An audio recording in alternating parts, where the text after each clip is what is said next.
Existen secretos que destruyen familias enteras y mi marido guardaba el peor de ellos en la cajuela del coche. Hola, mis queridos. Mi nombre es Elena, tengo 75 años y hoy voy a contarles la historia más dolorosa de mi vida. Una historia que me partió a la mitad, que me hizo cuestionar todo lo que creía sobre el amor, sobre la familia, sobre la confianza. Pero también voy a contarles cómo me levanté de ese suelo, cómo encontré fuerzas donde ya no existían y cómo transformé la mayor traición en mi mayor victoria. Antes de comenzar, quisiera pedirles un favorcito. Si les está gustando el video, dejen un like aquí abajo. Eso ayuda mucho para que más personas puedan escuchar historias como la mía. Suscríbanse al canal también, porque estoy segura de que se van a identificar con muchas cosas que tengo para compartir. Y cuéntenme en los comentarios desde dónde me están viendo. Quiero saber si hay gente de todo México y Latinoamérica escuchándome. Pueden comentar, ¿eh? Leo todos. Ahora vamos allá. Esta historia comienza en 1967. Yo tenía 26 años en esa época. Era una mujer joven, llena de sueños, de esperanzas. Me había casado a los 18 con Roberto, un hombre que conocí en una fiesta de la parroquia. Él tenía 22 años, era guapo, tenía ese aire de hombre trabajador, serio, de palabra. Mi papá aprobó el matrimonio de inmediato. En aquella época, saben cómo era. Nos casábamos temprano, formábamos familia y era eso para el resto de la vida, para bien o para mal. Roberto trabajaba como representante comercial de una fábrica de telas. Viajaba mucho, pasaba semanas fuera de casa, visitando tiendas en el interior del país, haciendo negocios. Era un trabajo que pagaba bien, gracias a Dios. Podíamos vivir con dignidad. Nunca faltó nada en casa. Yo era ama de casa, cuidaba de nuestros 3 hijos, Juan, que en esa época tenía 7 años, María Eduarda con 5 y Pedrito, el más chico, con apenas 3 añitos. Nuestra vida era sencilla, pero era buena, o al menos eso pensaba yo. Vivíamos en una casa de 2 recámaras en un barrio obrero aquí en la ciudad. No era nada lujoso, pero era nuestro rinconcito, ¿saben? Yo cuidaba de todo con mucho cariño. Me levantaba a las 5 de la mañana para hacer el café, preparar el lonche de Roberto cuando estaba en casa, arreglar a los niños para la escuela, lavaba la ropa a mano. En el lavadero del patio, planchaba esas camisas de Roberto hasta que quedaran perfectas, porque él era muy exigente con su apariencia. Decía que un vendedor necesitaba estar siempre bien presentado. Yo nunca me quejé del trabajo, nunca. Era mi papel, era lo que toda mujer hacía en esa época. Y lo hacía con amor, porque amaba a mi marido, amaba a mis hijos, amaba a nuestra familia. Yo creía que estábamos construyendo una vida juntos, que todo ese esfuerzo, toda esa dedicación valía la pena. Roberto viajaba mucho, como dije, a veces se quedaba 10, 15 días fuera. Volvía cansado, medio distante, pero yo entendía.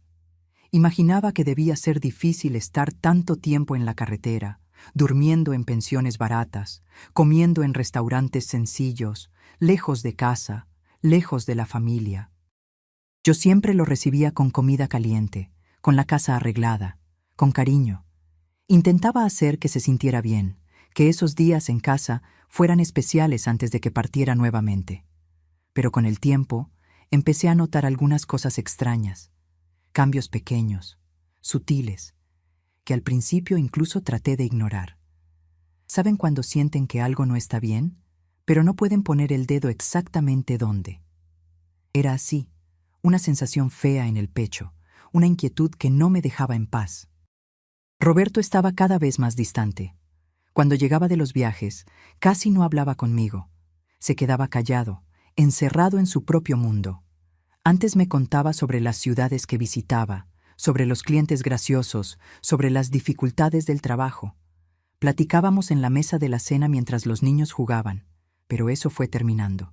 Él llegaba, cenaba en silencio y se iba a dormir.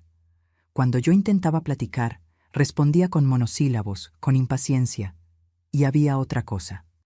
Los viajes se estaban haciendo cada vez más largos. Antes se quedaba una semana fuera, máximo 10 días. Pero empezó a quedarse 15, 20 días. Una vez se quedó casi un mes. Yo le preguntaba si todo estaba bien en el trabajo, si había algún problema, si lo necesitaban tanto así. Él decía que era temporada de ventas, que había muchos pedidos, que necesitaba cubrir más ciudades. Yo le creía. ¿Por qué no le creería? Era mi marido, el padre de mis hijos. Pero mi corazón no se tranquilizaba. Había algo mal. Lo sentía en las entrañas. Empecé a notar otras cosas también. Cuando Roberto llegaba, siempre dejaba las maletas en la cajuela del coche. Siempre. Estacionaba frente a casa, entraba, me saludaba rápidamente y solo después de bañarse, de cenar, de estar un rato en casa, iba a buscar las maletas. Me parecía extraño, pero no comentaba. Pensaba que tal vez estaba con flojera o que las maletas eran demasiado pesadas. Un día le ofrecí traer sus maletas mientras él se bañaba. Su reacción fue desproporcionada. Se puso nervioso, casi agresivo. Dijo que no necesitaba, que él mismo las traería después, que yo no debería tocar sus cosas. Me quedé choqueada. Nunca había visto a Roberto reaccionar así. Le pedí disculpas, dije que solo quería ayudar y me fui a la cocina con el corazón apretado. Empecé a prestar más atención y me di cuenta de que era siempre así. Guardaba esas maletas en la cajuela como si fueran un tesoro, como si hubiera algo ahí que nadie podía ver. Llegaba de viaje, entraba a casa, y las maletas se quedaban ahí encerradas en el coche. Solo iba a buscarlas cuando tenía la certeza de que yo estaba ocupada, que estaba en la cocina o cuidando a los niños o en el lavadero lavando ropa. Empecé a ponerme paranoica. Pensaba en 1000 cosas. ¿Será que traía mucho dinero y tenía miedo de asaltos? ¿Será que tenía documentos importantes? ¿Será que había otra cosa? No quería pensar en aquello, pero el pensamiento venía, invadía mi cabeza, me quitaba el sueño. Había una cosa más que me molestaba profundamente: el olor. Cuando Roberto volvía de los viajes, tenía un olor diferente. No era solo sudor, no era solo cansancio, era perfume, perfume de mujer. Yo conocía bien ese olor porque era diferente de mi perfume, diferente de cualquier cosa que yo usara. Era algo más dulce, más empalagoso. Al principio pensaba que sería de alguna clienta, de algún abrazo de saludo en alguna tienda, pero el olor era demasiado fuerte. Estaba en su ropa, en su cabello. Yo nunca tuve el valor de preguntarle directamente. Tenía miedo de la respuesta. Tenía miedo de que mi sospecha fuera verdad. Porque si lo era, ¿qué haría yo? ¿A dónde iría con 3 hijos pequeños? ¿Cómo sobreviviría? En aquella época, una mujer separada era un escándalo. Era motivo de vergüenza, de chisme, de juicio. Yo no tenía profesión, nunca había trabajado fuera de casa. No tenía experiencia en nada, además de cuidar la casa y a los niños. ¿Qué sabía hacer? Cocinar, limpiar, lavar, planchar. Cosas que toda ama de casa hacía, pero que nadie pagaba por ellas. Entonces tragaba el miedo, tragaba la sospecha y fingía que todo estaba bien. Pero Dios, cuando quiere revelar la verdad, encuentra una manera. Y en mi caso, usó a la persona más improbable, María. María era una señora de unos 50 años que trabajaba como trabajadora doméstica en las casas del barrio. Era una mujer humilde, sencilla, de pocas palabras, pero de corazón enorme. Trabajaba en la casa de doña Lourdes, mi vecina, todos los miércoles, y también hacía limpieza en otras casas de la calle. Yo la conocía de vista, la saludaba cuando nos veíamos en la banqueta, pero no teníamos una amistad cercana. Ella era discreta, hacía su trabajo y se iba. Pero María era observadora. Veía cosas, prestaba atención, y por lo visto había notado algo que yo aún no había visto. Era un martes por la tarde. Lo recuerdo como si fuera ayer. Era marzo de 1968. Yo estaba en casa preparando la comida. Roberto había vuelto de viaje el día anterior y ya había salido de nuevo por la mañana, esta vez para hacer algunas visitas aquí en la ciudad. Los niños estaban en la escuela y yo estaba sola haciendo de comer, pensando en la vida. Escuché que tocaron la puerta. Abrí y era María. Acababa de salir de la casa de doña Lourdes y tenía una expresión extraña en el rostro. Parecía nerviosa, aprensiva, como si estuviera cargando un peso muy grande. «Doña Elena», dijo bajito. «¿Tiene un minutito? Necesito hablar con usted». Me sorprendí, pero abrí la puerta y le pedí que entrara. La llevé hasta la cocina, le ofrecí un café, pero rechazó. Se quedó ahí de pie, retorciendo las manos con ese aire de quien tiene algo difícil que decir. «¿Qué pasó, María? ¿Ocurrió algo?», pregunté, sintiendo el corazón acelerarse. Había algo en su forma de ser que me dejó alerta, ansiosa. Ella respiró hondo, miró a los lados como si quisiera tener la certeza de que nadie más estaba escuchando, y entonces habló con la voz temblorosa. «Doña Elena, no sé si debo decir esto. Pasé días pensando, pidiéndole a Dios que me orientara, porque no es de mi incumbencia, lo sé. Pero también sé que si fuera conmigo, me gustaría que alguien me contara. Y usted siempre fue buena conmigo, siempre me trató con respeto, con dignidad, así que no puedo quedarme callada». Sentí que las piernas me flaqueaban. Sabía que lo que vendría a continuación no sería nada bueno. «Hable, María, puede hablar», dije, tratando de mantener la voz firme. Ella me miró a los ojos y vi lástima ahí, lástima y tristeza. «Doña Elena, ¿usted sabe de la ropa en la cajuela del coche de su marido?». Me congelé completamente. Sus palabras hicieron eco en mi cabeza como un trueno. «¿Ropa? ¿Qué ropa? ¿Cómo sabía ella de ropa en la cajuela?». «¿Cómo así, María? ¿Qué ropa?», logré preguntar con la voz saliendo débil, casi un susurro. «Ropa de mujer, doña Elena, y cosas de niño también. Vi el otro día cuando su marido estaba sacando unas cajas del coche. Abrió la cajuela y yo estaba pasando por la banqueta. Vi un montón de ropa femenina ahí dentro, vestidos, faldas, blusas, y había un osito de peluche también, de esos de niño pequeño. Cerró rápido cuando me vio, pero yo vi todo. El mundo giró a mi alrededor. Sentí que me iba a desmayar. Ropa de mujer, osito de niño, en el coche de mi marido. ¿Qué significaba aquello? ¿Qué? No quería creer lo que estaba escuchando. María continuó con los ojos aguados.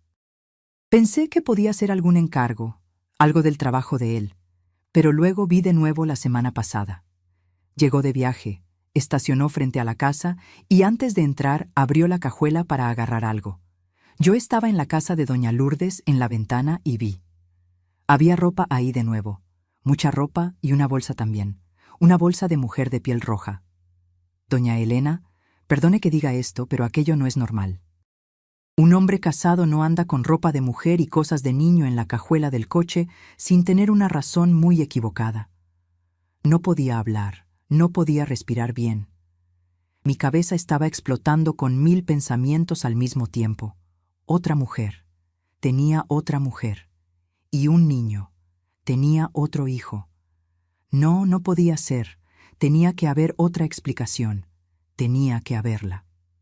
«Usted necesita ver con sus propios ojos, doña Elena», dijo María, colocando la mano en mi hombro. «Sé que es doloroso. Sé que usted no quiere creer, pero usted merece saber la verdad. Usted es una mujer buena, trabajadora, dedicada. No merece ser engañada así». Empecé a llorar. Ahí enfrente de esa mujer que apenas conocía, me desplomé. Lloré de miedo, de rabia, de dolor. María me abrazó, me dejó llorar en su hombro y se quedó ahí conmigo hasta que me calmé un poco. «¿Qué hago, María? ¿Qué hago?», pregunté entre sollozos. «Usted va a ir a ese coche y va a ver qué hay ahí dentro». «Usted necesita la verdad, doña Elena, y la necesita ahora». Ella tenía razón. Sabía que tenía razón, pero tenía tanto miedo de lo que iba a encontrar, tanto miedo de que mi vida, todo mi mundo, se derrumbara de una vez. Pero también sabía que no podía vivir más en esa incertidumbre, en esa agonía. Necesitaba saber, necesitaba la verdad, costara lo que costara. Después de que María se fue, me quedé ahí parada en medio de la cocina. sin saber qué hacer. Los frijoles estaban hirviendo en la estufa, pero ya ni me importaba. Mi cabeza estaba en otro lugar, girando, girando, sin parar. Ropa de mujer, osito de niño, en el coche de mi marido. Las palabras de María resonaban en mi mente como un disco rayado, repitiendo, repitiendo, sin piedad. Necesitaba ver.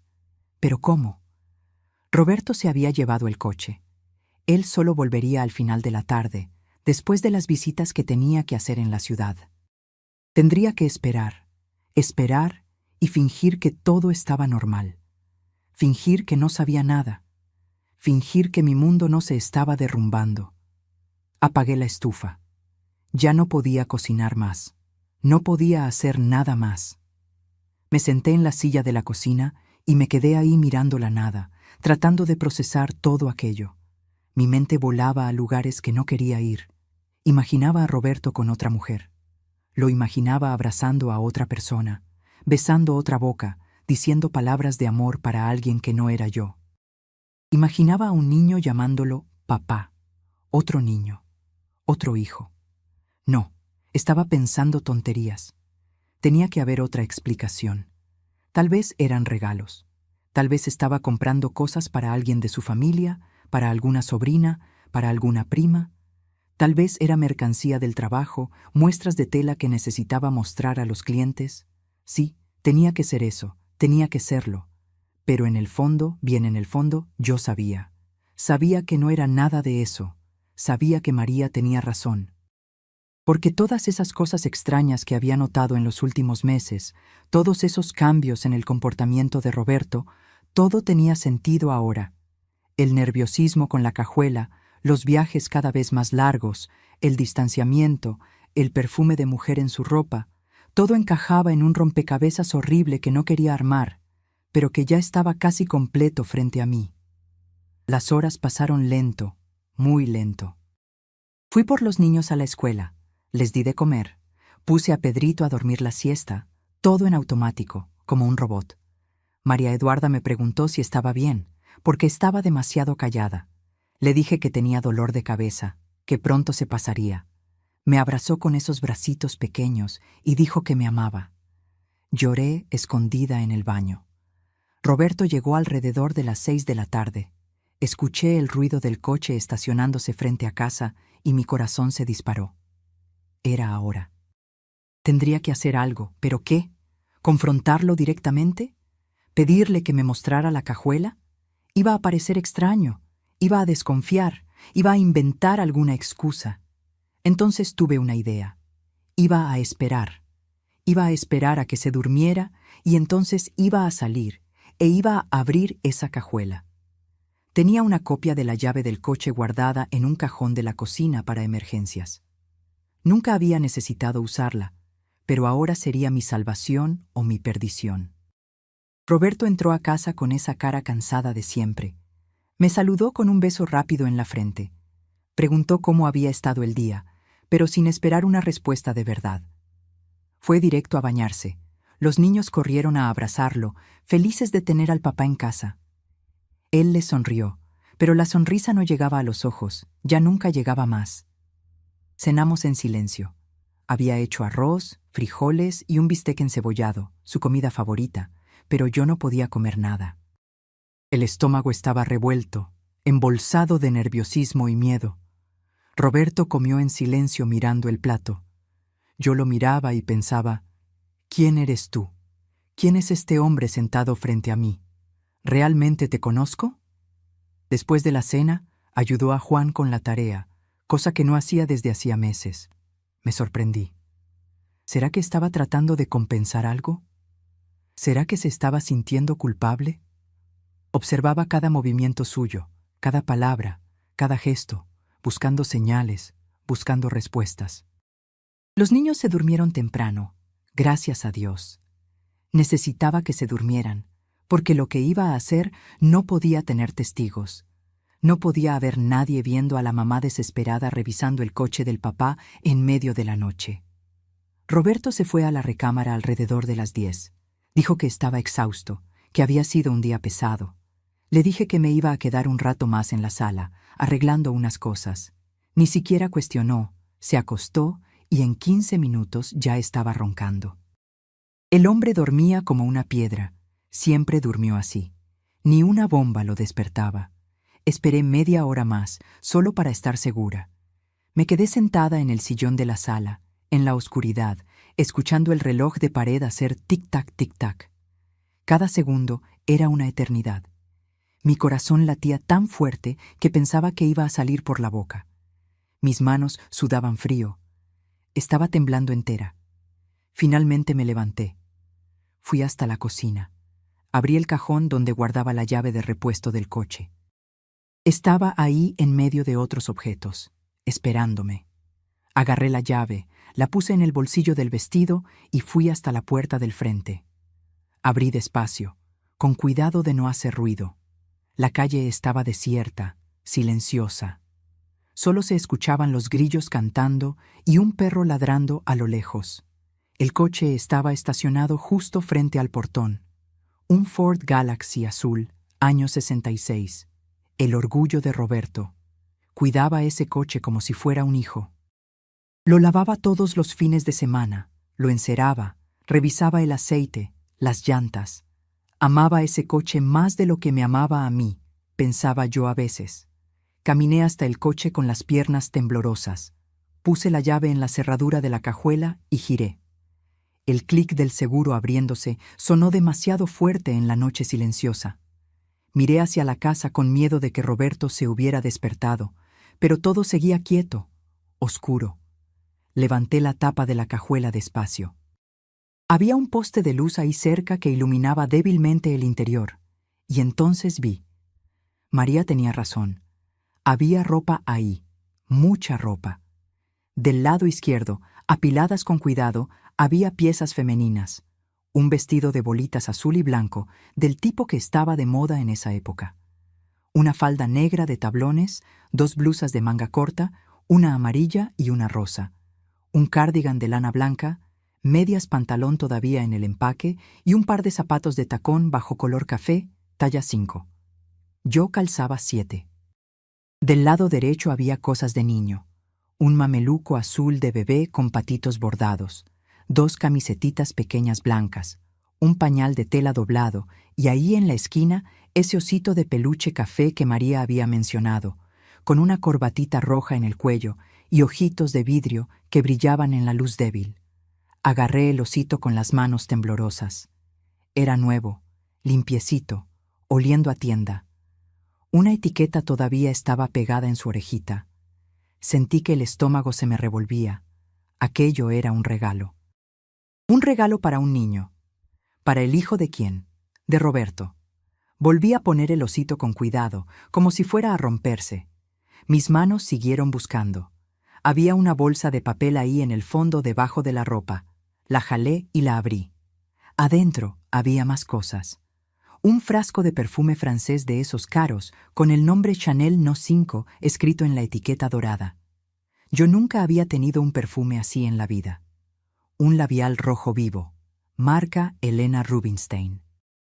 Una cajita de polvo compacto, un frasco pequeño de esmalte de uñas color de rosa y había una bolsa de mano de piel legítima, roja con broche dorado, exactamente como María había descrito.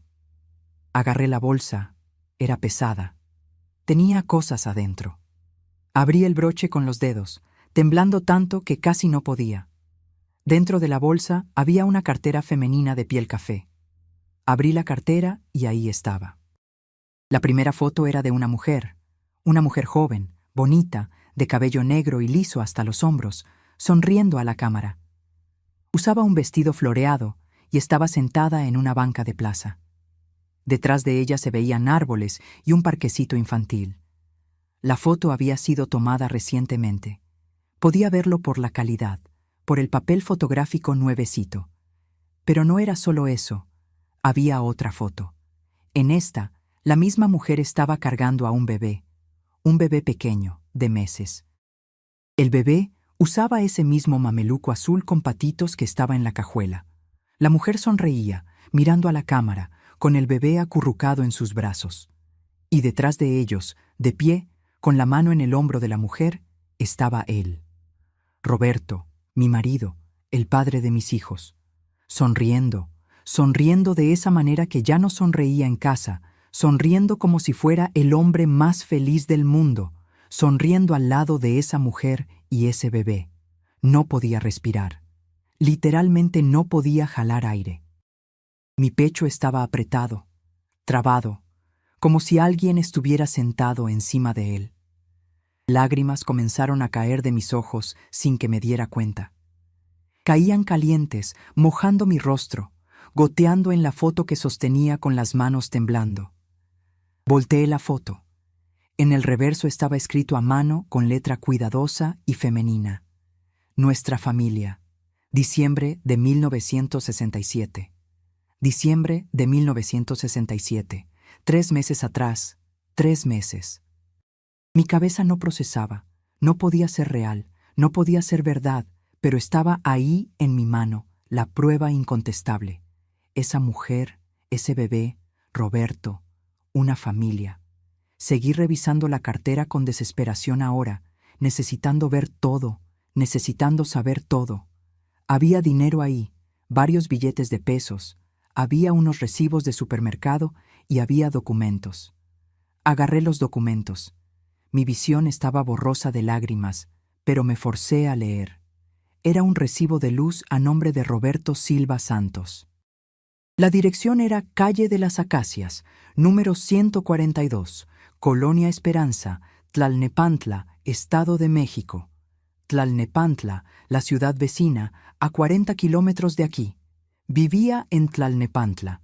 Tenía una casa en Tlalnepantla, a 40 kilómetros de nuestra casa, a 40 kilómetros de mí y de nuestros niños. Había otro documento, un acta de nacimiento doblada en 4 partes. La abrí con las manos temblando incontrolablemente. Leí cada palabra, cada letra, aunque mi cerebro gritara para que parara, para que no continuara, para que no supiera más nada. Nombre del bebé: Carlos Roberto Santos. Fecha de nacimiento: 15 de agosto de 1967, 7 meses atrás. Nombre del padre: Roberto Silva Santos. Nombre de la madre: Vera Lucía Cardoso Santos. Santos. Ella tenía su apellido. Ella se había casado con él. Busqué más. Necesitaba haber más algo, y había. En el fondo de la bolsa, dentro de un sobre blanco, había otro documento, un certificado de matrimonio. Lo abrí con tanta fuerza que casi rompo el papel. Roberto Silva Santos y Vera Lucía Cardoso, casados el 12 de enero de 1964. 4 años atrás. Se había casado con ella hace 4 años, mientras estaba casado conmigo, mientras vivía conmigo, mientras dormía en mi cama todas las noches que estaba en casa. Bigamia. Mi marido había cometido bigamia. Tenía 2 esposas, 2 familias, 2 hogares, uno en cada ciudad.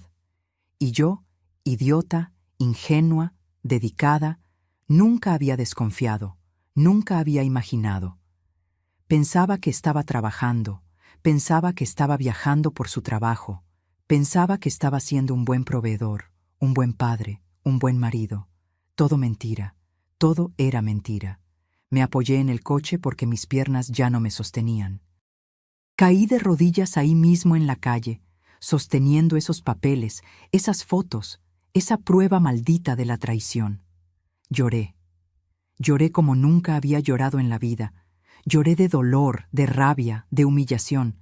Lloré por mí, por mis niños, por toda la vida que pensaba que tenía y que nunca existió de verdad. ¿Cuánto tiempo lo había planeado?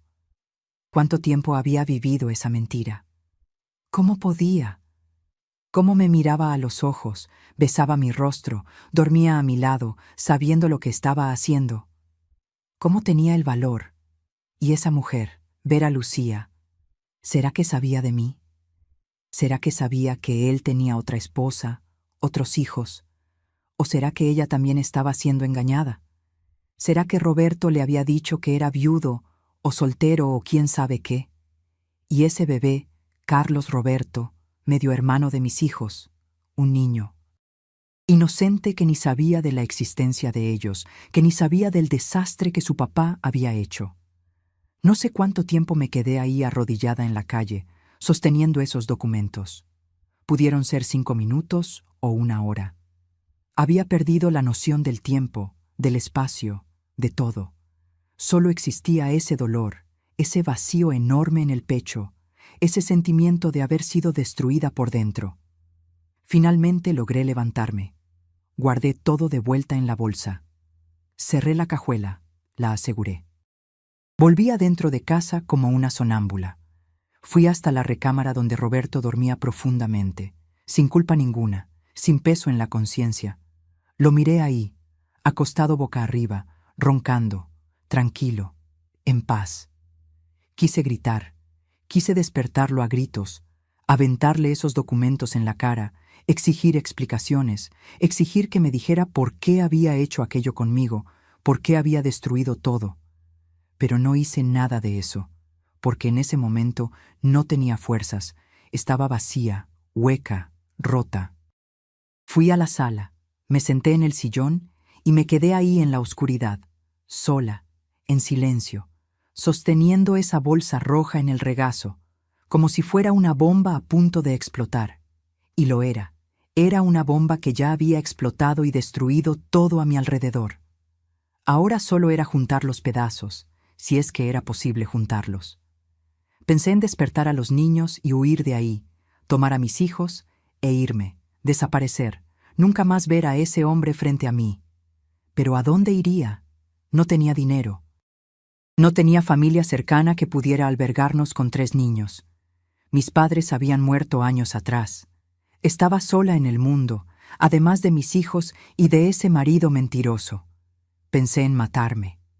Juro que lo pensé. Pensé en acabar con todo de una vez, porque el dolor era demasiado grande, demasiado pesado para cargar. Pero entonces miré hacia el pasillo, hacia la recámara donde mis 3 bebés dormían inocentes, sin saber nada, sin saber que su mundo estaba a punto de derrumbarse. Y supe que no podía hacer aquello. No podía abandonarlos. Me necesitaban. Yo era todo lo que tenían de verdad. Entonces me quedé ahí sentada esperando que amaneciera, esperando que llegara el valor, esperando que las palabras correctas vinieran a mi boca para confrontar a ese hombre que ya no conocía más, que tal vez nunca había conocido de verdad. Porque una cosa sabía, no iba a fingir que no sabía nada. No iba a seguir viviendo esa mentira. Iba a tener que enfrentar, iba a tener que pelear, iba a tener que luchar por mi derecho, por el derecho de mis hijos, por la verdad. No tenía idea de lo que vendría por delante. No tenía idea de cómo aquello iba a terminar. Pero sabía que a partir de ese momento nada sería como antes. Mi vida había terminado y recomenzado ahí en esa noche horrible de marzo de 1968. La noche en que descubrí que había sido traicionada de la peor forma posible. La noche en que descubrí que mi matrimonio era una farsa, mi familia era una mentira y el hombre que amaba nunca había existido. El sol salió ese miércoles como si nada hubiera pasado. Los pájaros cantaban afuera. El lechero pasó dejando las botellas en el portón. La vida seguía normal para todo el mundo, menos para mí. Para mí, el mundo se había acabado. No había dormido nada, ni un minuto. Pasé la noche entera ahí en el sillón, sosteniendo esa bolsa roja, mirando la pared, viendo mi vida entera deshacerse frente a mí. Cada recuerdo, cada momento feliz que pensaba que había vivido con Roberto, todo estaba contaminado ahora. Todo era mentira. Nuestro matrimonio era mentira. Nuestro amor era mentira. Había vivido 8 años al lado de un extraño.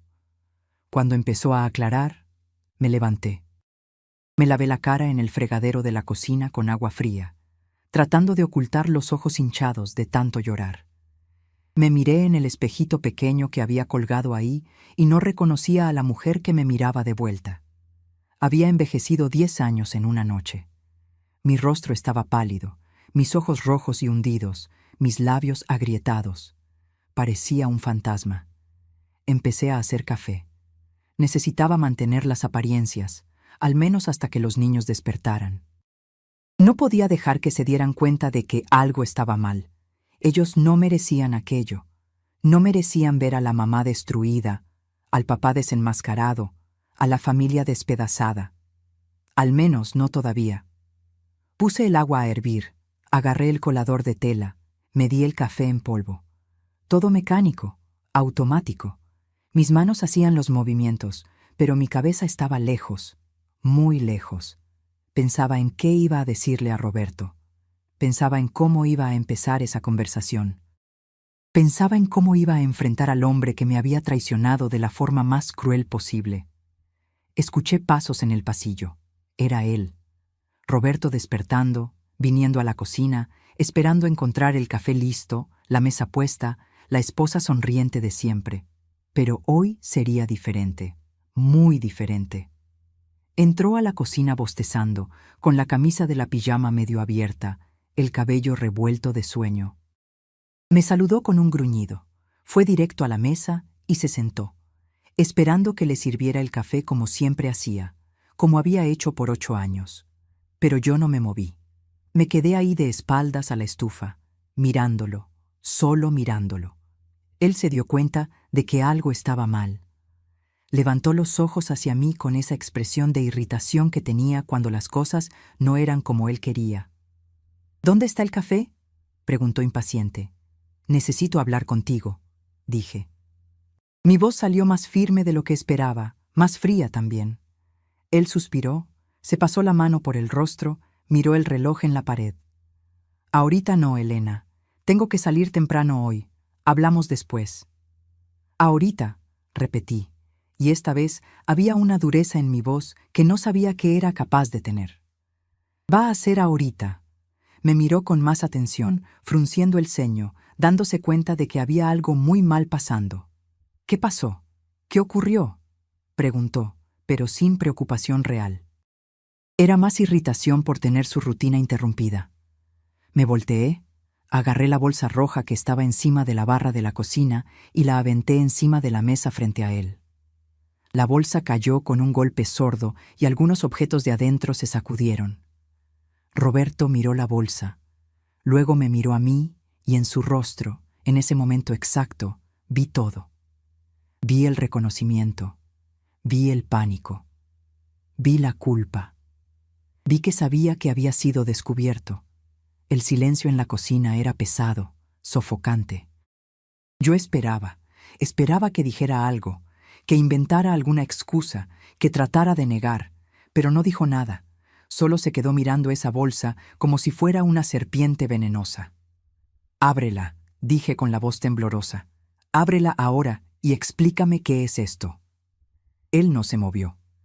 Siguió sentado, paralizado, con las manos cerradas en puños encima de la mesa. No necesito abrirla, dijo bajito. Ya viste todo, ¿no? Aquello fue como un golpe en el estómago. La confesión. Había confesado sin siquiera intentar negar, sin siquiera intentar inventar una historia, porque sabía que ya no servía de nada. ¿Quién es ella?, pregunté, y mi voz salió como un susurro ronco. ¿Quién es Vera Lucía? Roberto cerró los ojos, respiró hondo. Cuando volvió a abrir los ojos, tenía una expresión que nunca había visto en él. Era resignación y algo más, algo que parecía casi alivio. Es mi mujer, dijo, así de simple, directo, sin rodeos. Yo soy tu mujer, dije, sintiendo las lágrimas volver. Yo soy tu esposa, la madre de tus hijos. Tú también, dijo, y la manera fría como dijo aquello me hizo sentir náuseas. Vera también es mi mujer. Yo tengo a las dos. Necesité apoyarme en el fregadero porque pensé que me iba a caer. Aunque ya lo sabía, aunque había visto los documentos, escuchar aquello de su boca era diferente. Era peor, era demasiado real. ¿Hace cuánto?, logré preguntar. 4 años, respondió, mirando hacia abajo. La conocí en un viaje de trabajo a Tlalnepantla. Nos involucramos. Yo me enamoré. Me enamoré.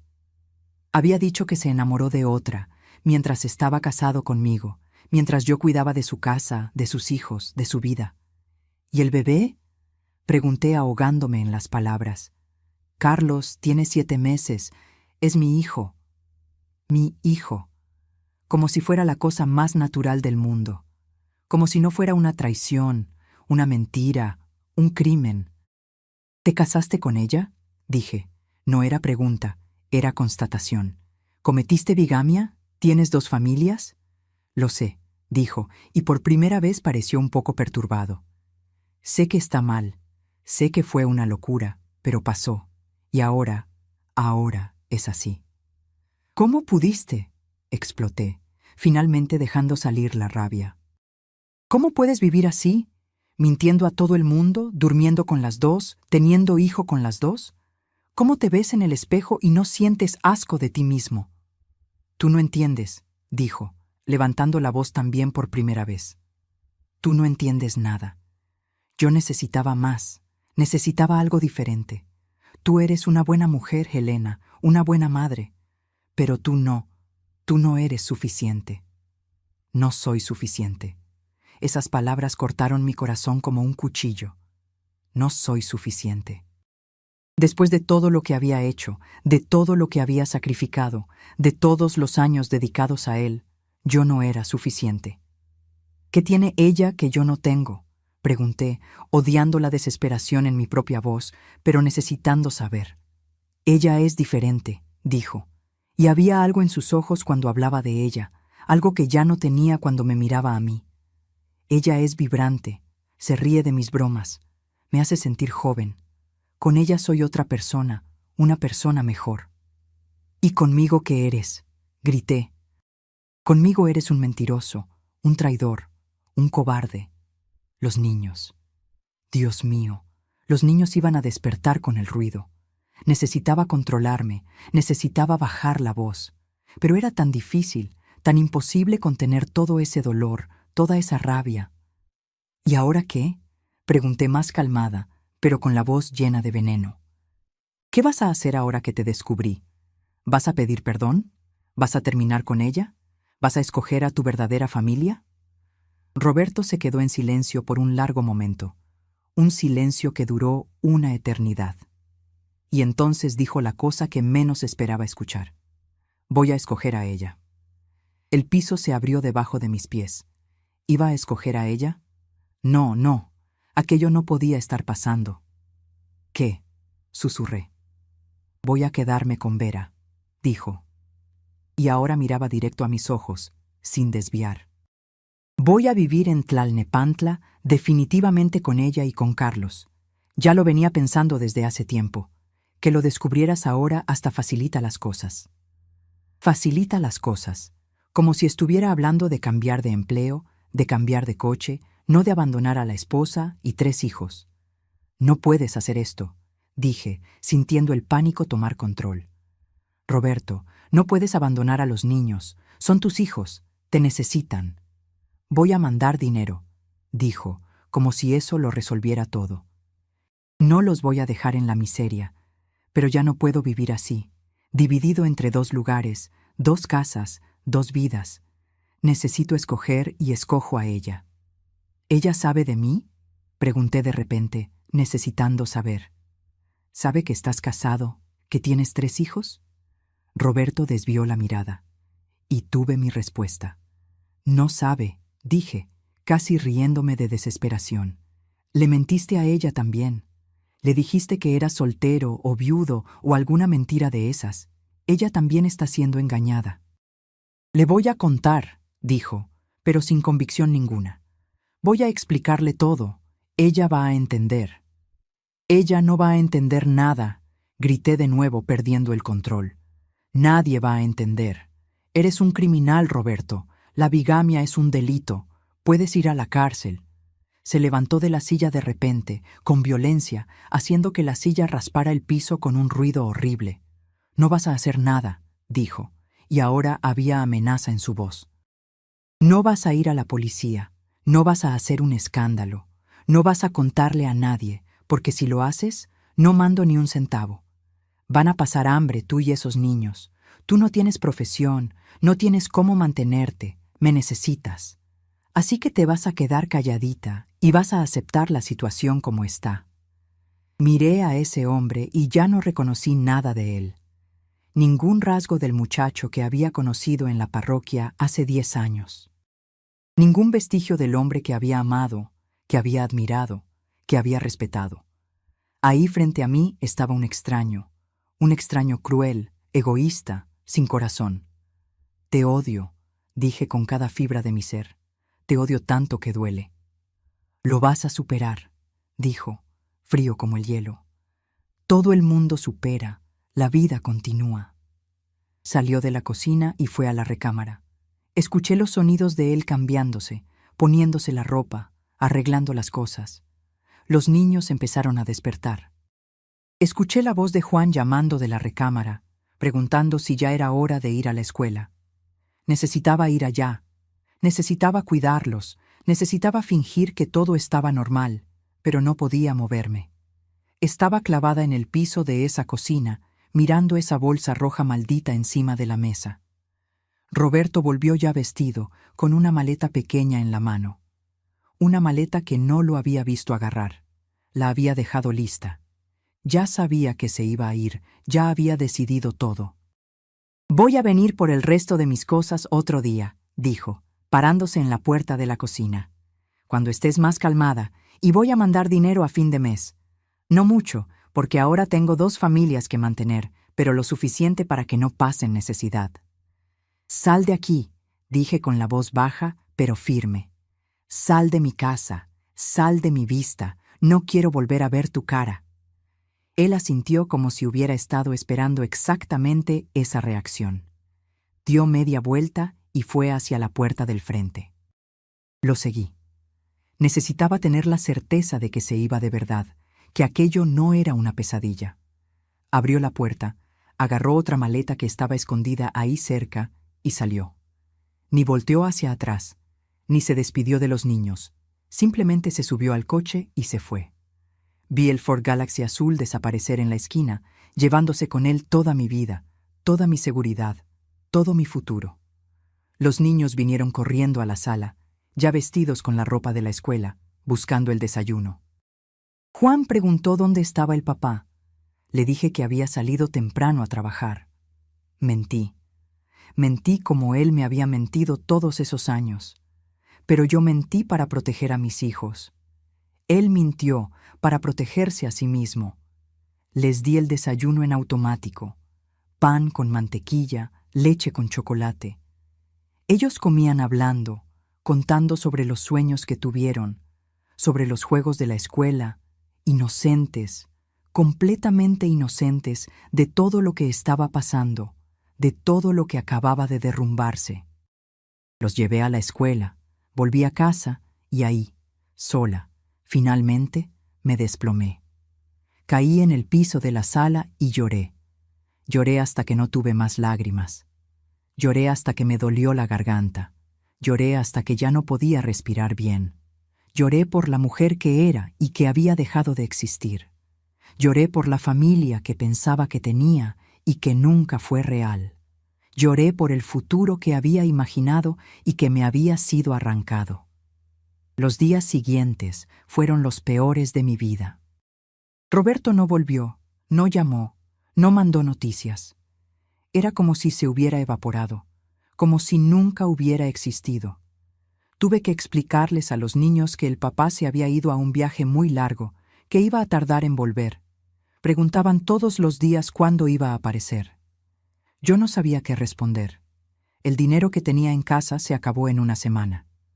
Roberto no mandó nada a fin de mes, como había prometido. Nada, ni un peso. Las cuentas empezaron a llegar. Luz, agua, la renta de la casa. No tenía cómo pagar, no tenía de dónde sacar. Traté de hablar con la familia de él, los hermanos, los tíos, pero nadie sabía dónde estaba. O sabían y no me querían decir. Empezaron a mirarme con lástima, con curiosidad mórbida. Los chismes empezaron. Doña Lourdes, mi vecina, esparció por toda la calle que Roberto me había abandonado. No sabía los detalles de la segunda familia, pero sabía que se había ido, y eso ya era suficiente para convertirme en el tema del barrio. Las otras mujeres empezaron a evitarme como si fuera contagiosa, como si el abandono fuera una enfermedad que podían agarrar si se acercaban demasiado. En la panadería, en el mercado, en la misa, sentía las miradas, los cuchicheos. «Pobrecita de Elena», decían. «El marido se escapó con otra. Debe haber hecho algo mal. Mujer abandonada es porque no supo retener al hombre». La humillación era insoportable. Peor que el dolor, peor que la falta de dinero, era el juicio, el desprecio, la condena de una sociedad que culpaba siempre a la mujer, nunca al hombre que había traicionado, mentido, abandonado, siempre a la mujer que no había sido suficiente, que no había sabido mantener al marido en casa. Ya no salía de casa, excepto para lo esencial, llevar y traer a los niños de la escuela, comprar lo mínimo de comida que el dinero que tenía guardado en casa permitía. Solo eso. El resto del tiempo me quedaba encerrada, con las cortinas cerradas, tratando de volverme invisible. Un mes después del abandono, recibí una carta. Era de él. Finalmente. La abrí con las manos temblando, con el corazón acelerado, con una esperanza idiota de que tal vez se estaba arrepintiendo, tal vez estaba volviendo. Pero no. La carta tenía 3 líneas. Elena, adjunto 50 pesos. Es lo que puedo mandar este mes. Cuida bien a los niños. Roberto. 50 pesos. Era la mitad de lo que gastábamos por mes. No alcanzaba ni para pagar la renta. Estaba sola, completamente sola, sin marido, sin dinero, sin esperanza, con 3 niños que criar, que alimentar, que vestir, y sin la menor idea de cómo iba a hacer eso. Me senté en la cama esa noche, mirando a mis hijos, durmiendo inocentes en los colchones de su recámara, y pensé, se acabó. Mi vida se acabó. Con 27 años era una mujer acabada, destruida, sin futuro. Pero ahí, en ese momento de desesperación total, de oscuridad completa, algo pasó dentro de mí. Algo pequeño, casi imperceptible, una chispa, un destello de rabia, de indignación, de negativa a rendirme. Miré a esos 3 niños durmiendo, confiando en mí, dependiendo de mí, y pensé, no voy a rendirme. No voy a dejar que ese hombre nos destruya. No voy a dejar que esta situación me rompa de una vez. Voy a luchar, voy a sobrevivir y voy a demostrarle a él, a todo el mundo, que soy más fuerte de lo que piensan. No sabía cómo, no sabía por dónde empezar, pero sabía que no me iba a quedar ahí parada, esperando que la vida me tragara. Iba a reaccionar, iba a levantarme, iba a encontrar una manera, y fue lo que hice. Al día siguiente, cuando salió el sol, ya estaba de pie. No había dormido bien de nuevo, pero esta vez no era solo de desesperación, era de determinación también.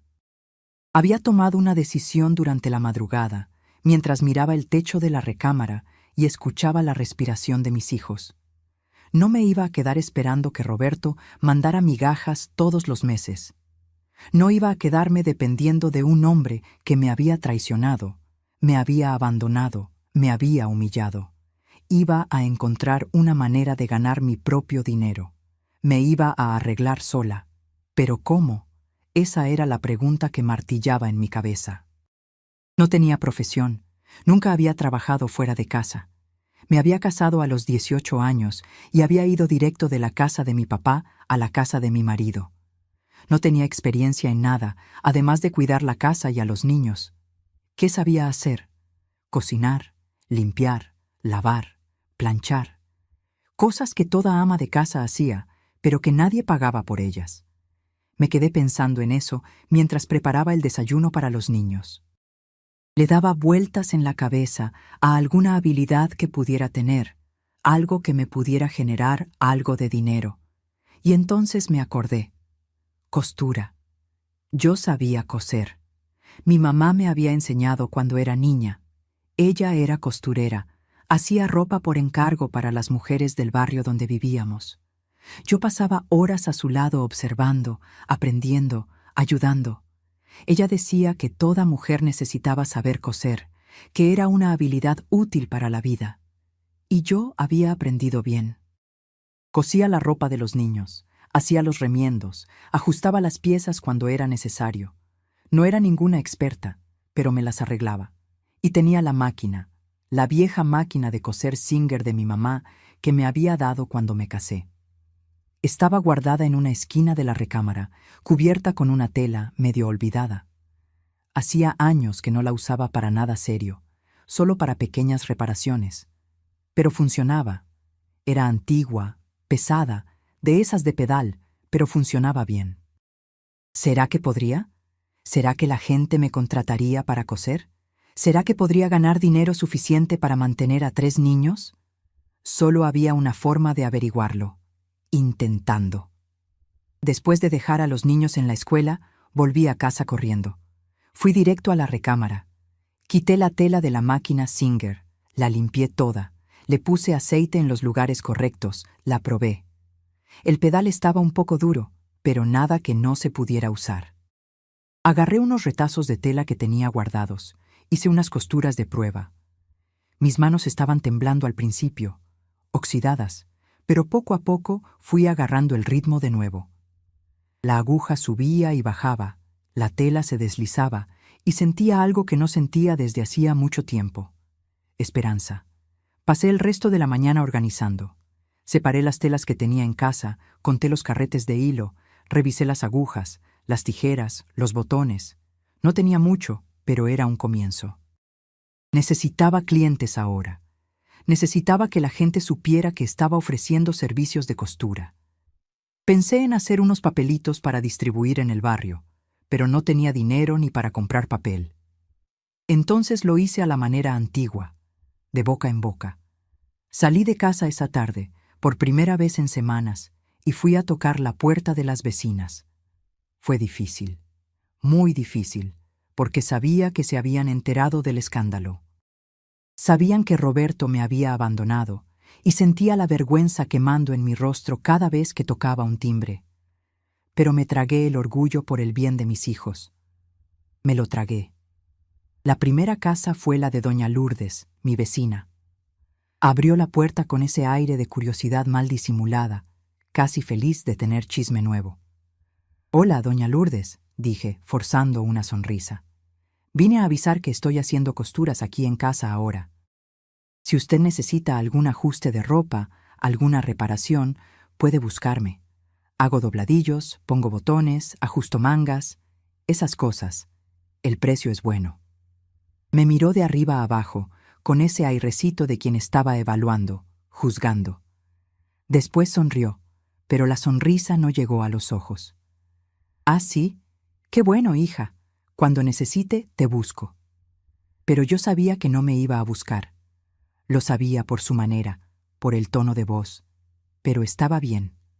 Había otras casas, otras personas. Pasé la tarde entera yendo de puerta en puerta por toda la calle. Algunas mujeres fueron amables, dijeron que iban a pensar, que tal vez tenían algo. Otras fueron frías, casi ni me miraron a la cara, dieron excusas. Yo entendía. Una mujer abandonada era un tabú en esa época. Las otras mujeres tenían miedo. Pensaban que podía dar mala suerte o que yo podría tratar de robarles los maridos, como si yo quisiera hombre para algo después de todo lo que había pasado. Volví a casa desanimada, con el corazón apretado. Nadie me había dado ningún trabajo concreto, solo promesas vagas. Y yo necesitaba dinero ahora, no promesas. Estaba sentada en la sala, mirando la máquina de coser y pensando en qué hacer, cuando escuché que tocaron la puerta. Era fin de tarde, ya casi hora de ir por los niños. Fui a abrir sin mucha expectativa. Era María, la trabajadora doméstica, la mujer que me había contado sobre la ropa en la cajuela y había cambiado mi vida para siempre. «Doña Elena», dijo con ese airecito tímido suyo. «Supe que usted está haciendo costura». «Estoy intentando», respondí sin mucha esperanza. «¿Por qué? ¿Será que usted puede hacerme un vestido para usar en la fiesta de boda de mi sobrina el mes que viene? Tengo la tela, ya la compré en el mercado. Solo necesito a alguien que lo haga. Pago lo que usted cobre». Miré a esa mujer sencilla, humilde, que trabajaba duro todos los días limpiando las casas de otros, y tuve ganas de llorar. Ella me estaba dando la primera oportunidad, el primer trabajo de verdad. Y más que eso, me estaba dando dignidad. Me estaba tratando como profesional, no como objeto de lástima. «Lo hago, María», dije con la voz entrecortada, «con mucho gusto». Entró, sacó de la bolsa una tela linda, azul marino, con florecitas blancas pequeñitas. Me mostró un recorte de revista con el modelo que quería. Era un vestido sencillo, pero bonito, con cuello redondo y mangas cortas, cinturón marcando la cintura. «Puedo hacerlo», dije, ya visualizando el trabajo. «¿Cuándo lo necesita?» «Tengo un mes», dijo, «pero puede hacerlo con calma». «¿Y cuánto va a costar?» No tenía idea de cuánto cobrar. No tenía experiencia ninguna con precios. Pensé rápido. Calculé el tiempo que iba a llevar, el trabajo involucrado. 20 pesos, dije medio insegura. Sus ojos brillaron. «Está barato. La costurera allá del centro cobra el doble de eso. Mire, le pago 30 para que sea justo». «No necesita, María», dije conmovida. «20 está bien». «Yo insisto», dijo. «Usted tiene 3 niños que criar sola, necesita más que yo». Y entonces hizo algo que nunca voy a olvidar. Abrió su bolsa vieja y sacó 15 pesos, la mitad del pago, por adelantado. «Tome aquí, para que usted compre hilo, esas cosas. Lo demás se lo pago cuando recoja el vestido listo». Agarré ese dinero con las manos temblando. 15 pesos. No era mucho, pero en ese momento era todo. Era comida en la mesa, era esperanza, era el comienzo. «Gracias, María», dije y las lágrimas empezaron a caer sin que pudiera contenerlas. «Muchísimas gracias. Usted no sabe cuánto significa esto para mí». Me abrazó de verdad, con fuerza, con cariño, como hacía tiempo nadie me abrazaba. «Nos ayudamos, doña Elena. Así funcionan las cosas. Cuando una mujer cae, las otras necesitan extender la mano, porque la vida ya es demasiado dura». Esa noche, después de acostar a los niños, me quedé hasta tarde trabajando en ese vestido. Tomé las medidas de María de memoria, dibujé el molde en papel periódico, corté la tela con todo el cuidado del mundo. Cada corte tenía que ser perfecto. Cada costura tenía que ser impecable. Ese no era solo un vestido, era mi reputación, era mi futuro, era la prueba de que podía. Me llevó una semana terminarlo. Trabajaba de madrugada, después de que todos dormían y en las horas que los niños estaban en la escuela. Mis dedos quedaron adoloridos de tanto empujar la tela en la máquina. Mi espalda dolía de estar encorvada sobre el trabajo, pero no paraba. Hice cada detalle con esmero. El cuello perfecto, las mangas simétricas, el dobladillo recto, el cierre bien puesto. Cuando terminé, miré ese vestido colgado en el gancho y sentí orgullo. Orgullo de verdad. Estaba hermoso. Llamé a María para que se lo probara. Vino un sábado por la mañana, tímida, casi sin creer que estuviera listo. Se puso el vestido y cuando se miró en el espejo pequeño de mi recámara, su rostro se iluminó. «Ay, doña Elena, quedó hermosísimo. Parece ropa de tienda». «¿Le quedó bien?», pregunté ansiosa. «¿No le aprieta en ningún lado?». «Está perfecto», dijo, girando frente al espejo. «Mejor de lo que imaginé. Usted tiene don para esto». Pagó los 15 pesos restantes, me abrazó de nuevo y se fue, feliz de la vida, con el vestido doblado en la bolsa. Y entonces empezó. María usó el vestido en la boda, y todas sus amigas preguntaron quién lo había hecho. Ella dio mi nombre. La semana siguiente aparecieron 2 mujeres en mi puerta. Una quería que le hiciera una falda. Otra quería que le ajustara un vestido que había comprado demasiado grande. Trabajos pequeños, pagos pequeños, pero era dinero, era sustento. El boca en boca funcionó despacio, pero funcionó. Las mujeres del barrio empezaron a buscarme. Dobladillo aquí, reparación allá, botón que poner. Nada muy elaborado al principio, pero yo aceptaba todo. Todo. No tenía el lujo de escoger. Con el dinero que iba entrando, compraba hilo, agujas, más tela, reinvertía todo en el trabajo. Los niños preguntaban por qué la máquina de coser estaba siempre funcionando, por qué me quedaba despierta hasta tarde. Les decía que era un hobby, que estaba haciendo unas cositas. No quería que supieran de nuestra situación de verdad. No quería que sintieran el peso de la pobreza, del abandono. Roberto mandó dinero 2 veces más. 50 pesos de nuevo, una miseria. Después dejó de mandar. Simplemente dejó de mandar. Desaparición completa. Pero yo no me quedé esperando. Estaba demasiado ocupada, trabajando, construyendo algo con mis propias manos. Los meses fueron pasando. El trabajo fue aumentando. De pequeñas reparaciones empecé a hacer piezas completas, blusas, faldas, vestidos sencillos. Mi fama de costurera buena y barata se esparció más allá del barrio. Venían mujeres de otros lugares recomendadas por mis clientas. Trabajaba como condenada. Me levantaba a las 5 de la mañana, preparaba a los niños para la escuela, después me sentaba en la máquina hasta el mediodía. Paraba para hacer de comer, cuidaba de la casa rápidamente, iba por los niños, les daba atención, hacía la cena, los acostaba. Y entonces, de las 9 de la noche hasta la 1, 2 de la madrugada, volvía a la máquina. Todos los días. Todos los días. Era cansado, lo era. Mi cuerpo dolía entero, mis ojos ardían de tanto forzar la vista. Mis manos vivían con los dedos lastimados de aguja, pero no me quejaba porque era mío, era mi trabajo, mi dinero, mi dignidad. Nadie podía quitarme eso. Con el tiempo, logré comprar una máquina overlock usada de una costurera que se estaba jubilando. Ahora podía hacer acabados mejores, más profesionales. Los trabajos mejoraron aún más de calidad, y con mejor calidad vinieron más clientas y pagos mayores. Al final del primer año, estaba logrando pagar todas las cuentas de la casa con el dinero de la costura. Todas.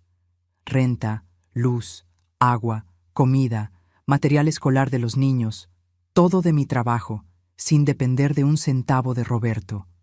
Aquello me llenó de un orgullo que no sabía que era capaz de sentir. Lo estaba logrando. Sola, abandonada, sin ayuda de nadie además de mí misma, estaba logrando mantener a mi familia. María siguió siendo mi amiga fiel. Aparecía todas las semanas, aunque no tuviera trabajo que hacer. Traía un pastel, unas verduras del mercado, se quedaba platicando conmigo mientras yo cosía. Me contaba de las casas donde trabajaba, de las familias, de los chismes, me hacía reír, me hacía olvidar por algunos momentos del dolor que todavía cargaba dentro. Fue ella quien me contó cuando descubrió algo sobre Roberto. Era 1970 ya, casi 2 años después de que se hubiera ido. Doña Elena, dijo una tarde con ese aire de quien tiene novedad importante. Descubrí algo sobre su exmarido. Mi corazón se disparó. Había tratado de no pensar en él, de no preguntar, de no saber, pero claro que tenía curiosidad. Claro que me preguntaba cómo estaba, qué estaba haciendo, si era feliz con la otra familia. ¿Qué? Pregunté fingiendo desinterés, pero muriéndome de curiosidad por dentro. Volvió a la ciudad, dijo. Está viviendo con su mujer, la tal Vera Lucía, y con el hijo, pero supe que la cosa no está fácil, no. La mujer descubrió que él tenía otra familia, usted y los niños. Se puso furiosa, casi se separa de él, pero él le rogó. Dijo que había sido un error, que solo la amaba a ella, esas pláticas. Ella se quedó, pero dicen que vive vigilándolo como halcón. No sabía si reír o llorar. Parte de mí sintió una satisfacción amarga. Estaba pagando de alguna forma. Estaba teniendo que lidiar con la desconfianza, con el peso de la traición que había cometido. Pero otra parte de mí solo sentía tristeza. Tristeza por todo aquello, por todas las vidas destruidas por las elecciones egoístas de un hombre. Y hay más, María continuó. Lo despidieron del trabajo. Parece que el patrón descubrió de la bigamia y no quiso saber más de él. Ahora está haciendo trabajitos, trabajo temporal, esas cosas. Está duro para él también. No dije nada. Solo seguí cosiendo, empujando la tela en la máquina, escuchando el ruido rítmico de la aguja. No sentía lástima por él, ni un poco. Había hecho sus elecciones, ahora tenía que vivir con las consecuencias. Los años fueron pasando. 1970, 71, 72. Los niños creciendo, yo trabajando sin parar, el negocio de la costura creciendo junto. Logré rentar una casa un poco más grande, con un cuartito extra que transformé en taller de costura. Compré otra máquina más. A veces contrataba una ayudante para los trabajos más grandes.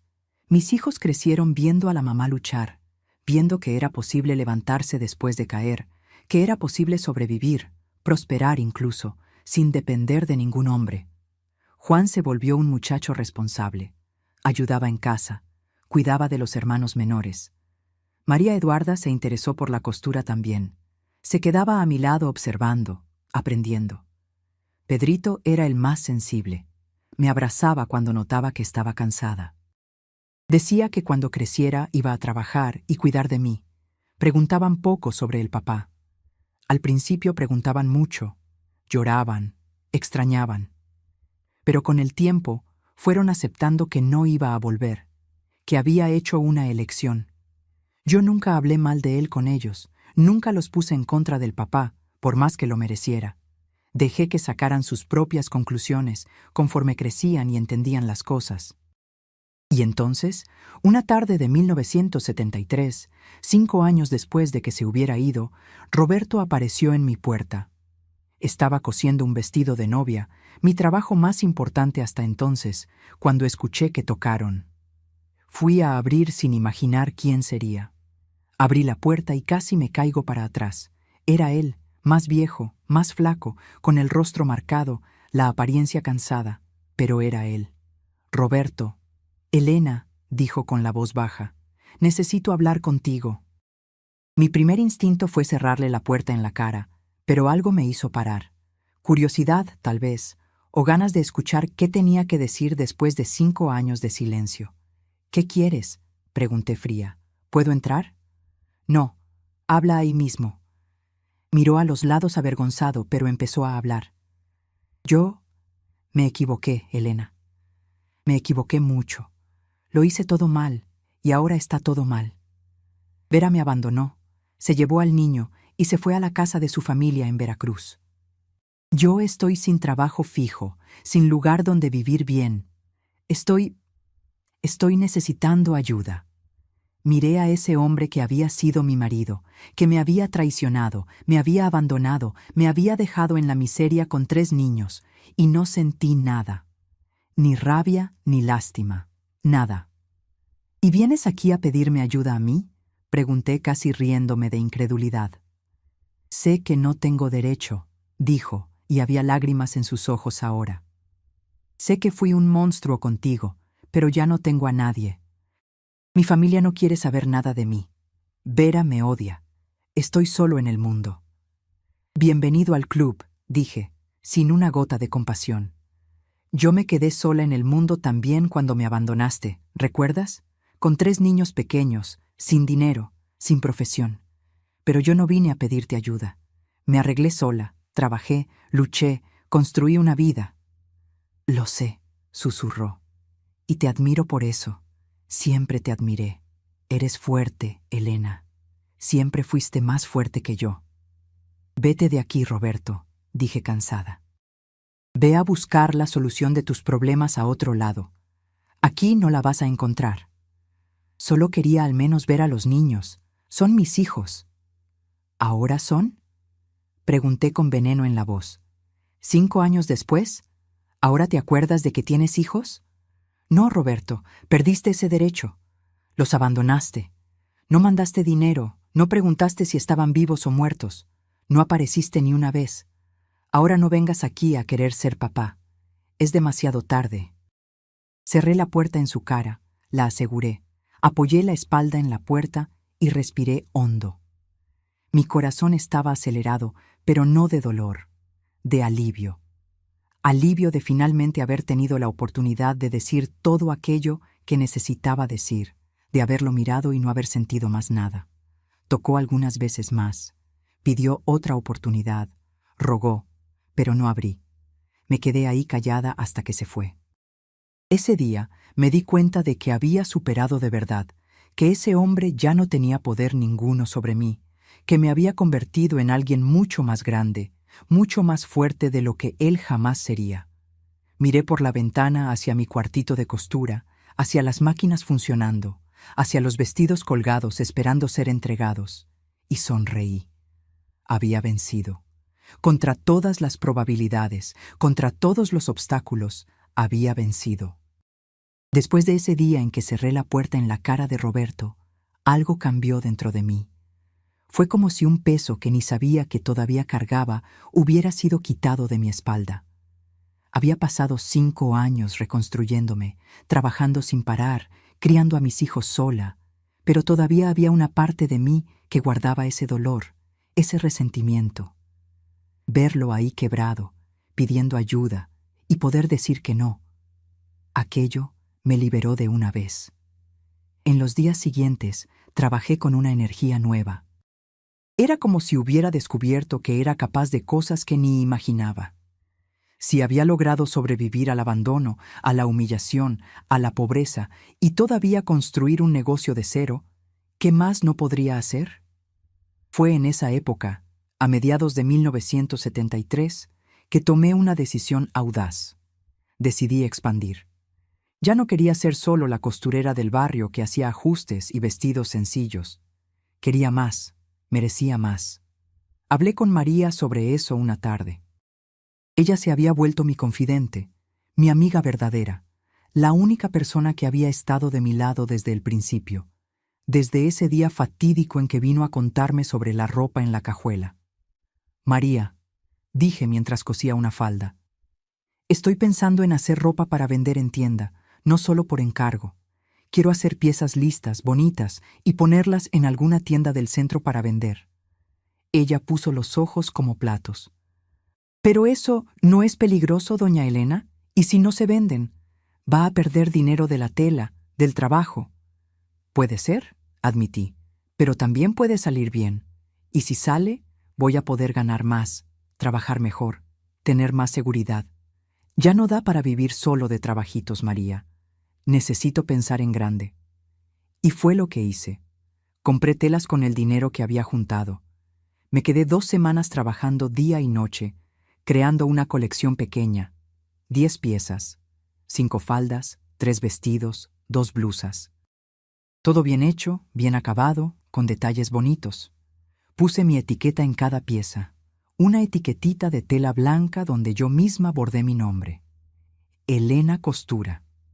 Agarré esas 10 piezas, las puse en una maleta y fui tocando de tienda en tienda en el centro de la ciudad. La mayoría me rechazó sin ni siquiera ver bien. Decían que ya tenían proveedor, que no estaban interesados, que mis piezas eran demasiado sencillas. Recibí rechazo tras rechazo. Pero en la 7ª tienda, la dueña, una señora llamada Beatriz, miró mis piezas con atención. Agarró un vestido, examinó las costuras, el acabado, el corte, luego me miró. ¿Hiciste esto tú sola? Sí, señora. Está bien hecho, muy bien hecho. ¿Cuánto quieres por pieza? Dije el precio que había calculado. Un precio justo, ni muy alto, ni muy bajo. Ella pensó un poco, negoció, cerramos un valor intermedio. Y entonces dijo las palabras mágicas: me voy a quedar con todas. ¿Y si se venden bien? Te hago un pedido más grande el mes que viene. Casi me caigo para atrás ahí mismo. Compró todas las 10 piezas de una vez, pagó la mitad en ese momento, la otra mitad cuando fuera a buscar las piezas la semana siguiente. Salí de esa tienda flotando, con el dinero en la bolsa y el corazón latiendo fuerte. Lo había logrado. Había dado el primer paso. Las piezas se vendieron en menos de 2 semanas. Beatriz me llamó pidiendo 20 piezas más, después 30, después 50. Apenas podía dar abasto con la demanda, pero me las arreglaba. Contraté 2 ayudantes del barrio. mujeres que necesitaban trabajo, así como yo había necesitado. Transformé toda la sala de mi casa en taller. Máquinas funcionando todo el día, telas por todos lados, hilos, tijeras, moldes. El dinero empezó a entrar de verdad. No era una fortuna, pero era estable, era digno, era fruto de mi trabajo. Logré matricular a los niños en mejores escuelas. Logré comprar una casa pequeña, pero mía, sin necesidad de pagar renta más. Logré tener una vida de verdad. Los años 70 fueron años de crecimiento.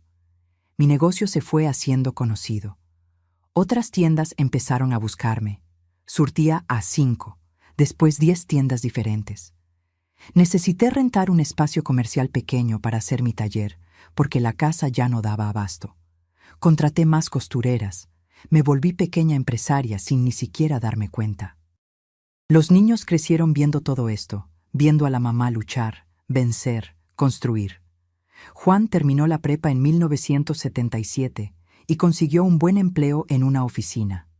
Hizo un curso de contabilidad de noche. Se volvió mi contador no oficial. Me ayudaba a organizar las finanzas del negocio. María Eduarda desarrolló talento para la costura, mejor incluso que el mío. Con 15 años ya diseñaba modelos lindos, tenía creatividad, tenía visión. Empecé a dejar que ella creara algunas piezas. Las clientas las amaban. Pedrito era más callado, más estudioso. Le gustaban los libros, la historia, pero ayudaba también a su manera, organizando el inventario, haciendo entregas. Nunca más vieron al papá. Roberto intentó aparecer algunas veces más a lo largo de los años, siempre en situaciones desesperadas, siempre necesitando algo, pero nunca cedí, nunca dejé que entrara a nuestra vida de nuevo. Los muchachos, cuando crecieron y entendieron todo lo que había pasado, me agradecieron por eso. Dijeron que había hecho lo correcto, que nos había protegido de él. María siguió siendo presencia constante en mi vida. Dejó de trabajar como trabajadora doméstica cuando se hizo más grande, pero venía a visitarme todas las semanas sin falta. Tomábamos café juntas, platicábamos sobre todo, nos reíamos mucho. Ella decía que yo era la hija que nunca tuvo. Yo decía que ella era la mamá que había perdido demasiado temprano. Los años 80 trajeron más prosperidad. Logré abrir mi propia tienda, pequeña pero mía.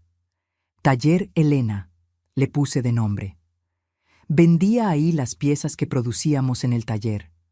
María Eduarda se había vuelto mi socia no oficial.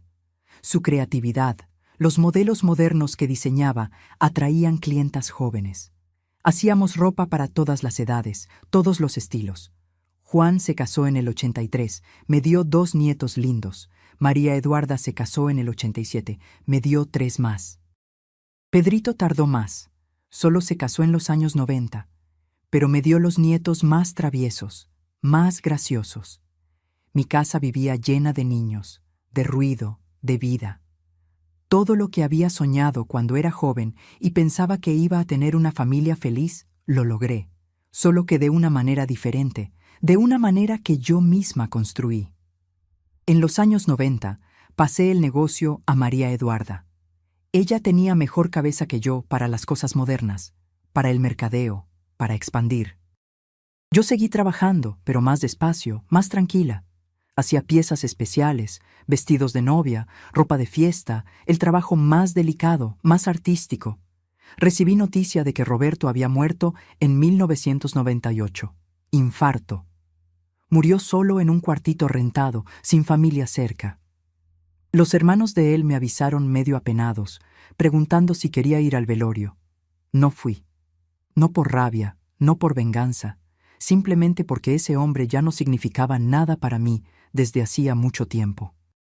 Era un extraño que había pasado por mi vida y había salido de ella. Sus hijos conmigo tampoco fueron. Ellos tenían sus vidas, sus familias, sus trabajos. El papá había sido una ausencia, no una presencia. No tenía nada de qué despedirse. María se enfermó en 2005. Cáncer. Fue rápido, agresivo, cruel. Estuve a su lado en el hospital todos los días hasta el final. Sostuve su mano cuando partió. Lloré más por ella de lo que había llorado por cualquier otra cosa en la vida. Porque ella había sido mi salvadora, mi amiga verdadera, mi hermana de corazón. Sin ella no lo habría logrado. Fue ella quien me dio la primera oportunidad. Fue ella quien creyó en mí cuando nadie más creía. En su entierro, le prometí frente al ataúd que iba a vivir bien, que iba a ser feliz, que iba a honrar todo lo que había hecho por mí. Y fue lo que hice. Los años 2000 trajeron la edad, las canas, las arrugas, los dolores en el cuerpo, pero también trajeron la sabiduría, la paz, la certeza de que había hecho todo bien, que había sido una buena mamá, una buena abuela, una buena profesional, una buena persona. Hoy, en 2025, tengo 75 años. Mis 3 hijos están bien, cada uno con su vida establecida, sus familias felices. Tengo 8 nietos ya crecidos y 4 bisnietos pequeños que todavía me llaman abuelita y se suben a mi regazo pidiendo historias. El taller Elena todavía funciona, ahora comandado por María Eduarda y por una de mis nietas. Voy de vez en cuando, más para visitar que para trabajar, pero todavía coso a veces en casa por placer, porque coser se volvió parte de mí. Fue lo que me salvó, lo que me dio identidad, lo que me hizo renacer de las cenizas. A veces paro y pienso en todo lo que pasé. En esa noche horrible de marzo de 1968, cuando abrí la cajuela del coche y mi mundo se derrumbó. En esa mañana cuando confronté a Roberto y me dijo que yo no era suficiente, que iba a escoger a la otra. En la desesperación, en la humillación, en el dolor insoportable de haber sido traicionada, abandonada, dejada sola con 3 niños y sin un centavo. Si alguien me hubiera dicho en esa época que iba a sobrevivir, que iba a construir una vida buena, que iba a criar a mis hijos con dignidad, que iba a tener un negocio exitoso, que iba a ser feliz, no lo habría creído, porque en ese momento estaba rota, completamente rota. Pero me levanté porque no tenía otra opción, porque tenía 3 bocas que alimentar que dependían de mí, porque tenía dentro de mí una fuerza que no sabía que existía, una fuerza que toda mujer tiene, pero que a veces solo descubre cuando está con el agua al cuello, cuando ya no tiene a nadie más para socorrer, cuando es ella o nada. Aprendí muchas cosas en estos 57 años desde esa noche fatídica. Aprendí que el amor verdadero no es el que viene de afuera, del marido, de la pareja. Es el amor que tenemos por nosotras mismas, por la propia vida, por las propias capacidades. Aprendí que somos mucho más fuertes de lo que imaginamos, que logramos soportar dolores que parecían imposibles de soportar, que logramos levantarnos de caídas que parecían mortales. Aprendí que no necesitamos de un hombre para estar completas, para ser felices, para tener valor, que bastamos por nosotras mismas, que nuestro trabajo, nuestro esfuerzo, nuestra dedicación tiene un valor inmenso. Aprendí que la amistad verdadera, como la que tuve con María, vale más que 1000 romances, que la solidaridad entre mujeres es lo que nos salva cuando todo parece perdido. Aprendí que los hijos lo ven todo, que aprenden más de lo que hacemos que de lo que decimos, que criarlos viendo a la mamá luchar, viendo a la mamá no rendirse, viendo a la mamá vencer, es la mejor educación que les pude haber dado. Mis hijos son adultos éticos, trabajadores, dedicados a sus familias. Y sé que es porque vieron el ejemplo, porque vieron que es posible. Aprendí que perdonar no significa aceptar de vuelta, que podemos perdonar a alguien que nos lastimó sin tener que volver a abrir la puerta para esa persona, que el perdón es para liberarnos nosotras mismas, no para darle una segunda oportunidad a quien no la merece. Perdoné a Roberto hace muchos años. Ya no guardo rabia ni rencor, pero eso no significa que olvidé. No significa que mereció volver a formar parte de mi vida. Y aprendí sobre todo que la vida continúa, que aunque parezca que terminó, que no hay más salida, que no hay más esperanza, la vida continúa y podemos escoger continuar con ella. Podemos escoger luchar, reconstruir, recomenzar. No es fácil. Nunca dije que fuera fácil. Pero es posible. Siempre es posible. Hoy miro hacia atrás y veo mi trayectoria con orgullo, con mucho orgullo.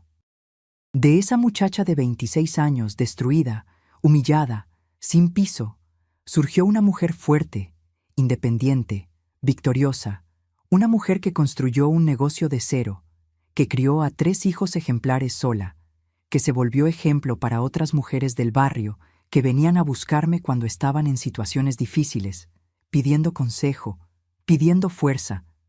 Me volví la mujer que necesitaba haber sido en esa época y ayudé a otras mujeres a volverse también, porque es eso lo que hacemos.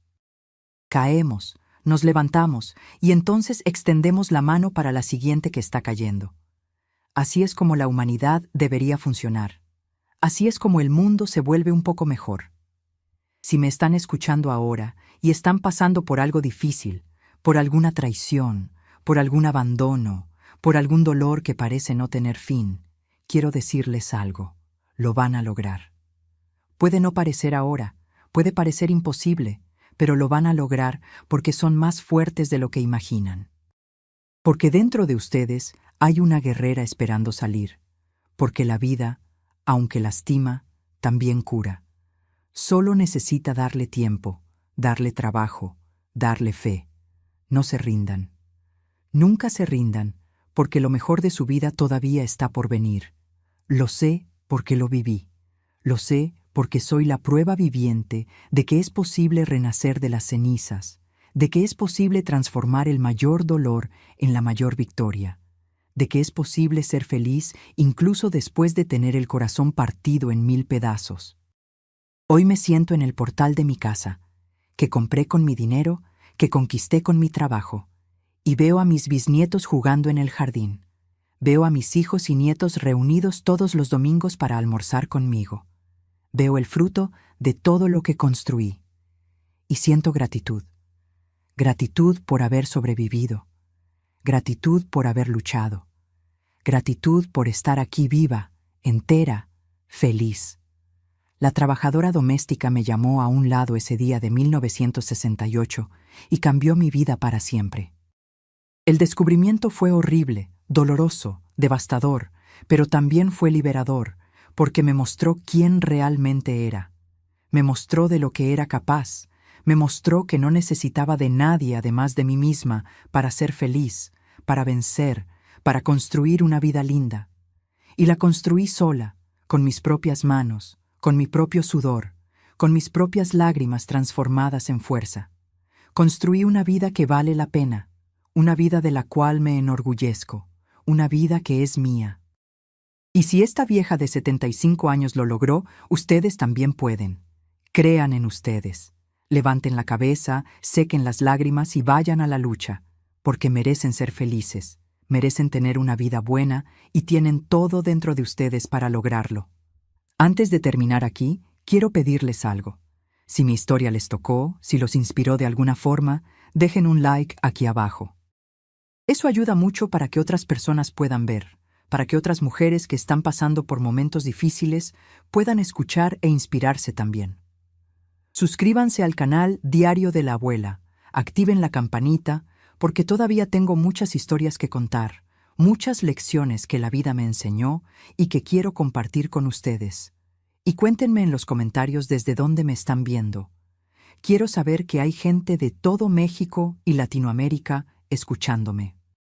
¿Ya pasaron por alguna situación de superación, algún momento en que pensaron que no iban a lograr, pero lo lograron?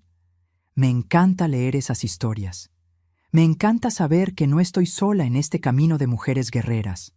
Un beso en el corazón de cada uno de ustedes y recuerden, la tormenta siempre pasa y después de ella viene el sol, un sol todavía más bonito, más fuerte, más brillante.